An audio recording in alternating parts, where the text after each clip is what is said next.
الحمد للہ رب العالمین والصلاة والسلام علی سید المرسلین اما بعد فاعوذ باللہ من الشیطان الرجیم بسم اللہ الرحمن الرحیم الصلاة والسلام علیک یا رسول اللہ وعلی آلک واصحابک یا حبیب اللہ الصلاة والسلام علیک یا نبی اللہ وعلی آلک واصحابک یا نور اللہ۔ آج ایک بڑا ہی عجیب و غریب بھی اور دردناک واقعہ بھی ہے۔ نبی پاک علیہ السلام سے ہم سب کو بے انتہا محبت ہے اور یہ ایمان کی جان ہے۔ نبی پاک سے محبت نہیں تو ایمان بھی کمپلیٹ نہیں ہوتا، اور جب نبی پاک علیہ السلام کو تکلیف پہنچے یا نبی پاک علیہ السلام کو کسی طرح کی کوئی ایذا پہنچے تو یقیناً جب امتی اس کو پڑھتا ہے سنتا ہے تو دل پر بھی تکلیف ہوتی ہے۔ ایک ایسا ہی واقعہ جس میں ہمارے آقا علیہ السلام کو تکلیف پہنچائی گئی، نبی پاک علیہ السلام پر جادو کیا گیا۔ ناظرین، آج یہ واقعہ ہم سنیں گے اور یہ قرآنی واقعہ ہے اور اس کے ذریعے بہت ساری باتیں بھی سنیں گے۔ جادو کے بارے میں بڑے مسکنسیپشن ہیں لوگوں کے ذہنوں میں، اور سمجھتے ہیں کہ جادو توڑ کرنے کے لیے بڑے عجیب و غریب عمل کرنے پڑیں گے، بڑے گناہوں والے کام کرنے پڑیں گے، اللہ کی ناراضگی والے کام بھی لوگ کرنے کے لیے تیار ہو جاتے ہیں، حرام اور ناجائز کام کرنے کے لیے تیار ہو جاتے ہیں اور سمجھتے ہیں کہ اس سے جادو سے بچا جا سکے گا۔ البتہ جادو کروانے کے لیے بھی لوگ بڑے ہی ناجائز اور حرام کام کرتے ہیں جو کہ جہنم میں لے جانے والے کام ہوتے ہیں۔ اللہ مجھے اور آپ کو ہمیشہ جادو ٹونے آصف سے محفوظ رکھے، ہر قسم کی بلاؤں سے محفوظ رکھے، اور آج قرآن کے ذریعے سمجھیں گے کہ جادو کا علاج کیا ہے، جادو ہو جائے تو بچا کیسے جا سکتا ہے، اور نبی پاک علیہ السلام پر جب جادو ہوا تھا، جادو کرنے کی کوشش کی گئی تھی، اس کا نتیجہ کیا نکلا۔ ناظرین، توجہ کے ساتھ آپ نے سلسلے میں شامل رہنا ہے۔ روایت یہ ہے کہ لبید بن عاصم یہودی اور اس کی بیٹیوں نے نبی پاک علیہ السلام پر جادو کر دیا، جس کا اثر پیارے آقا علیہ السلام کے جسم پر نمودار ہوا۔ طبیعت شریف جو ہے وہ کچھ ناساز ہونے لگی، آپ کے قلب، آپ کی عقل مبارک اور آپ کے اعتقادات پر کوئی اثر نہ ہوا، صحت مبارک پر تھوڑا سا اثر ہوا۔ چند روز بعد حضرت جبریل امین بارگاہ رسالت میں حاضر ہوئے اور عرض کی، یا رسول اللہ صلی اللہ علیہ وسلم، ایک یہودی نے آپ صلی اللہ علیہ وسلم پر جادو کر دیا ہے، اور جادو کا جو سامان ہے وہ فلاں کنویں میں ایک پتھر کے نیچے دبا ہوا ہے۔ سرور کائنات علیہ السلام نے حضرت علی مولا کائنات شیر خدا کرم اللہ تعالی وجہ الکریم کو بھیجا۔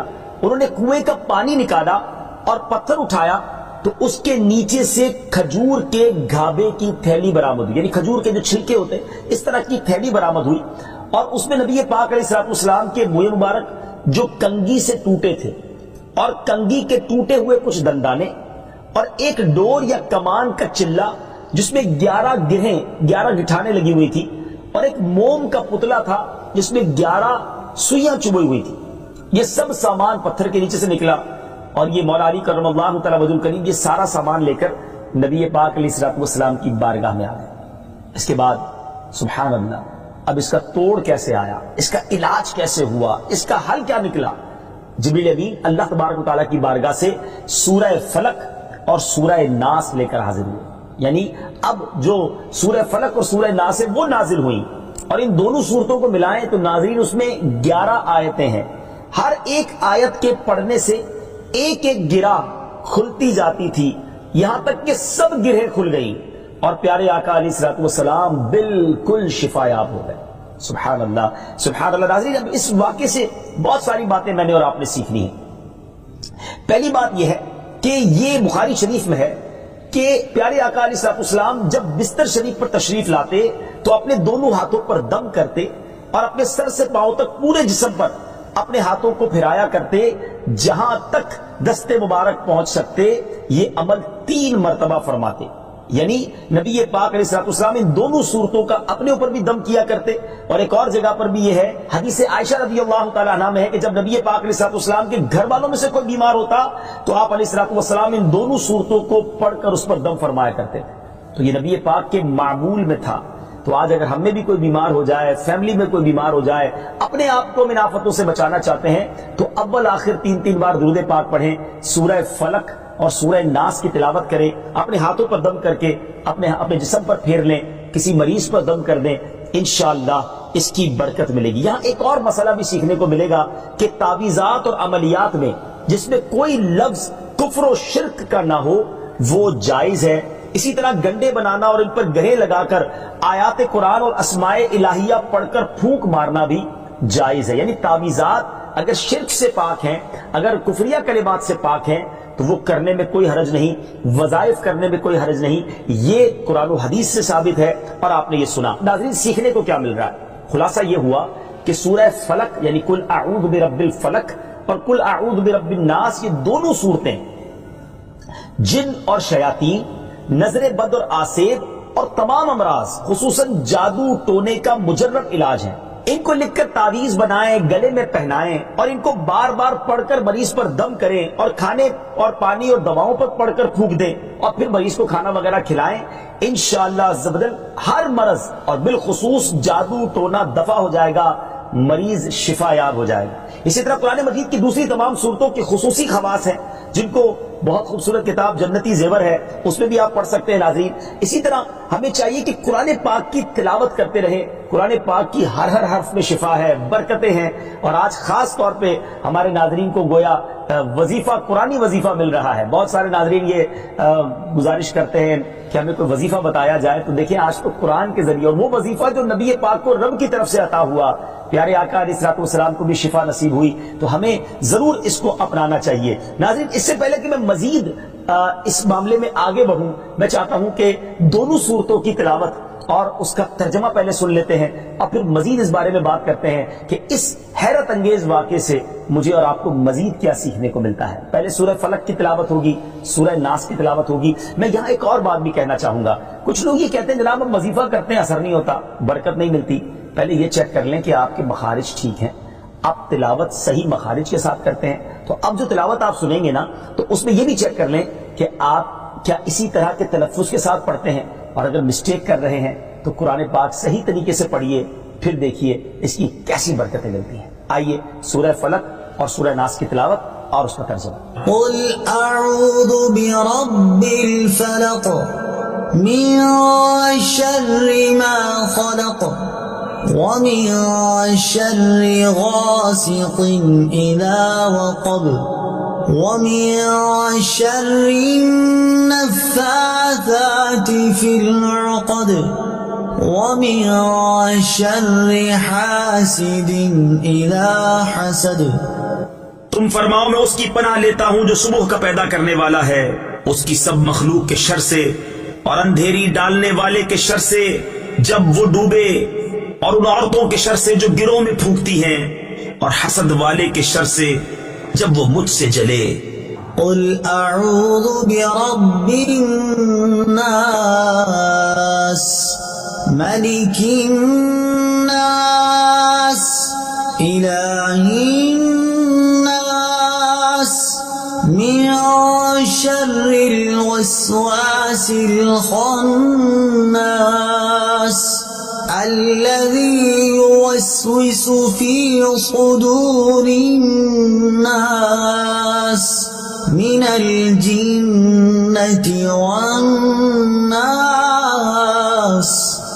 تم کہو میں اس کی پناہ میں آیا جو سب لوگوں کا رب، سب لوگوں کا بادشاہ، سب لوگوں کا خدا، اس کے شر سے جو دل میں برے خطرے ڈالے اور دبک رہے، وہ جو لوگوں کے دلوں میں وسوسے ڈالتے ہیں، جن اور آدمی۔ ناظرین سورہ فلق اور سورہ ناس کے بے شمار فضائل و برکات ہیں۔ ایک اور حدیث پاک سنیے، حضرت عبداللہ بن خبیب رضی اللہ تعالیٰ عنہ فرماتے ہیں کہ ہم پر ہلکی بارش ہوئی اور اس وقت اندھیرا چھایا ہوا تھا، اور ہم پیارے آقا علیہ الصلوۃ والسلام کا انتظار کر رہے تھے کہ وہ آ کر ہمیں نماز پڑھائیں۔ پھر نبی پاک علیہ الصلوۃ والسلام ہمیں نماز پڑھانے کے لیے تشریف لائے اور ارشاد فرمایا پڑھو۔ میں نے عرض کی کیا پڑھوں؟ ارشاد فرمایا صبح و شام 3 بار قل هو اللہ احد، قل اعوذ برب الفلق اور قل اعوذ برب الناس پڑھو، ان کی تلاوت کرنا تمہیں ہر بری چیز سے بچائے گا۔ چلیں ایک اور وظیفہ مل گیا، سورہ اخلاص کو بھی شامل کر رہے ہیں، تو صبح و شام پڑھیں تو انشاءاللہ بری آفتوں سے، مصیبتوں سے، جادو ٹونے سے، آسیب سے، ان طرح کی بلاؤں سے انشاءاللہ محفوظ رہیں گے۔ ناظرین یہاں کچھ مسائل بھی سیکھ لیتے ہیں۔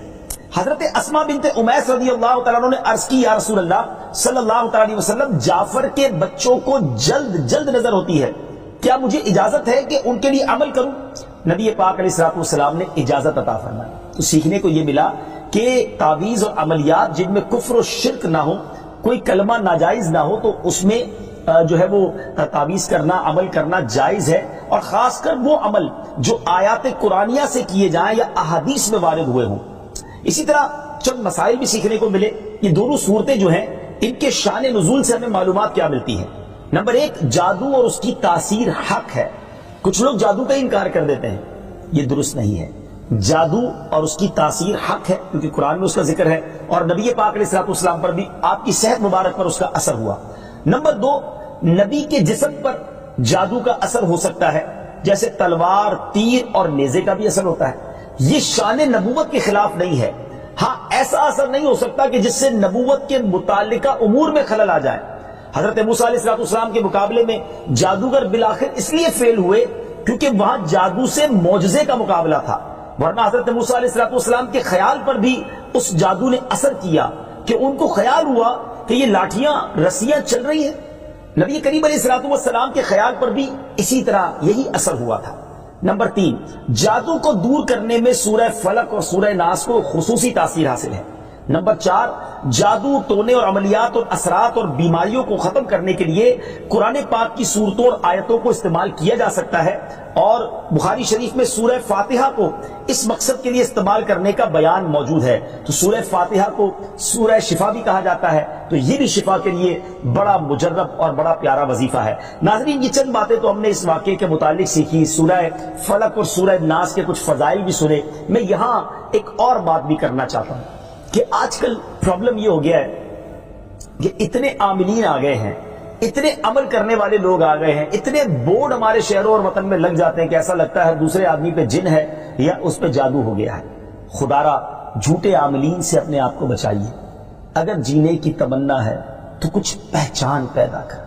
لوگوں کے گھر بک جاتے ہیں، لوگوں کی عزتیں پامال ہو جاتی ہیں، عجیب ماحول ہو گیا ہے۔ کچھ بد نصیب تو وہ ہیں جو کسی کو تباہ کرنے کے لیے جادو کروانے جاتے ہیں اور ہزاروں لاکھوں روپے خرچ کرتے ہیں، اور پھر بیچارے کچھ جب بیمار ہو جاتے ہیں تو اپنا بعض اوقات ڈاکٹری مسئلہ ہوتا ہے، وہ بھی کسی عامل کے ہتھے چڑھ جاتے ہیں اور وہ کہتا ہے جناب آپ کے گھر میں بہت برا عمل ہوا ہے، فلاں جگہ کوئی چیز دبی ہوئی ہے، اور اس کو اب سنبھالنے کے لیے، اس کو نکالنے کے لیے اتنے بکرے چاہیے، اتنے مرغے چاہیے، اتنے انڈے چاہیے، قبرستان میں یہ عمل کرنا ہوگا۔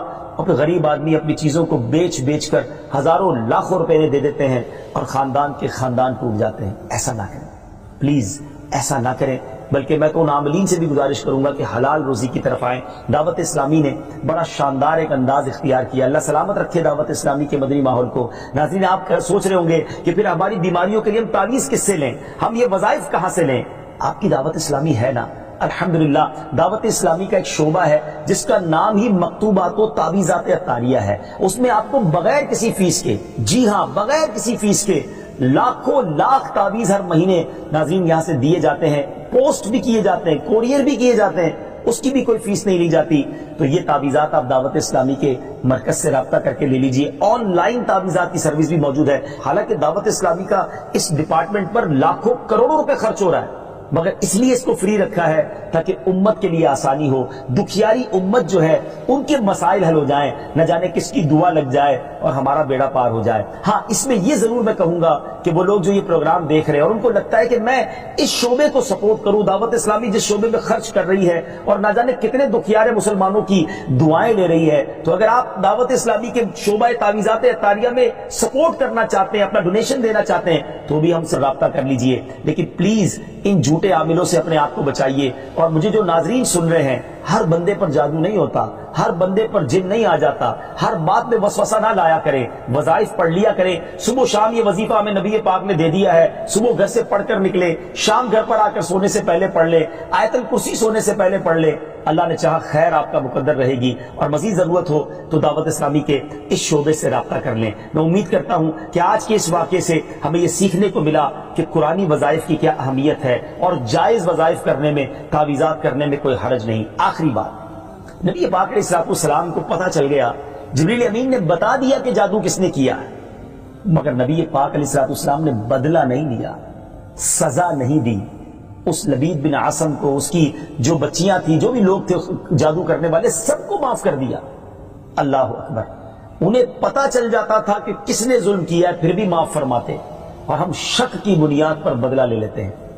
کوئی عامل کہہ دیتا ہے تمہارے گھر میں سین نام کی کوئی عورت ہے، اس نے یہ کیا ہے، اب جتنے سین نام والے ہیں سب کے ساتھ بدگمانی شروع، جب سے سب سے لڑائی شروع، سب کے بارے میں برا سوچنا شروع۔ انسان ہی سے غلطی ہوتی ہے. معافی کرنے والا ذہن رکھیے. معاف کریں گے اللہ تعالیٰ آپ کو معاف کر دے گا. رحم کریں گے آپ پر رحم کیا جائے گا.